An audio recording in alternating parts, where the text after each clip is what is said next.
Today, we are going to talk about a massive creative treasure chest that's open to absolutely everyone. It's called the public domain. We're going to dive into how you can legally take classic stories and remix them into something totally new and exciting. So let's get right into it.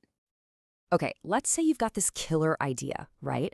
Maybe it's a modern twist on an old novel or a screenplay that's sparked by a fairy tale you loved as a kid.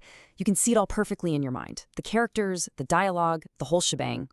But then you hit a snag. The story you want to adapt? It's owned by someone else. A big studio, a huge publishing house, maybe an author's estate. And believe me, they have built a fortress of copyright protection around it. Just to get permission to start your project, you could be staring down licensing fees that run into the millions. I mean, that's a pretty serious barrier for, well, almost any independent creator out there. It's what we can call the $1 million wall. It's this giant financial and legal obstacle that's so high, it just stops countless amazing projects dead in their tracks before they even get a chance to start. For most people, that wall is it's way too high to climb. It can really feel like all the best source material is locked up tight. But what if I told you there was a door in that wall? A huge, wide-open gate that literally anyone could just walk right through? Well, there is. That open gate is the public domain, and it's this vast, shared treasure trove of creativity that's just sitting there waiting for you. So what is it exactly? Well, the public domain is basically all the creative works, books, music, art, films, where the copyright protection has run out. They are no longer private property. That's right. These works now belong to everyone, to you, to me, to all of us.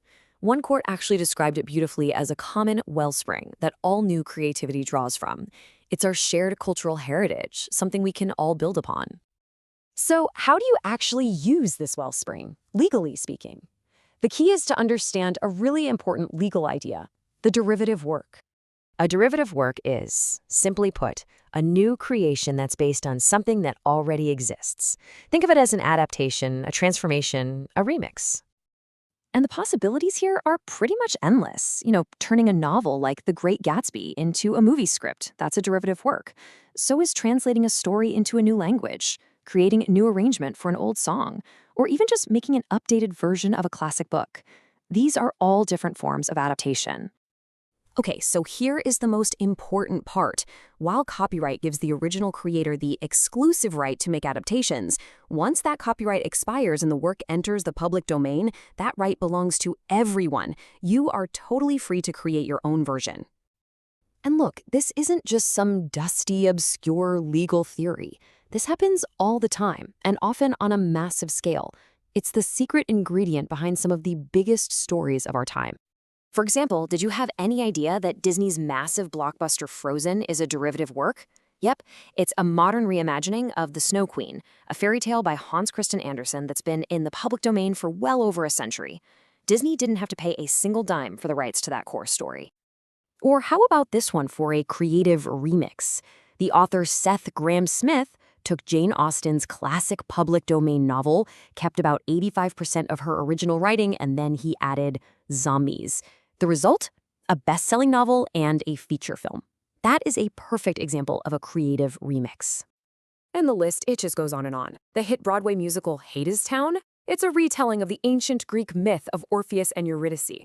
And Juliet remixes Shakespeare. Disney's Aladdin comes from a folktale in 1001 Nights. And ever since The Great Gatsby entered the public domain, we've seen a whole flood of new adaptations. It's like the copyright expert Stephen Fishman said, the only limit on how you can use the public domain is your own imagination. And that, right there, is the core takeaway. The public domain isn't just a bunch of old, dusty stuff. It's a launchpad for brand new creation. So, are the creative gears turning? Feeling inspired? Awesome! Let's talk about how you can actually find these treasures and get started on your own project. So, where do you even start looking? Well, there are some absolutely fantastic online archives. The Library of Congress has these curated free-to-use sets. The Internet Archive and Project Gutenberg have millions of digitized books, films, and audio recordings. And the Digital Public Library of America pulls together materials from libraries and museums all across the country. And we're not talking about small collections here.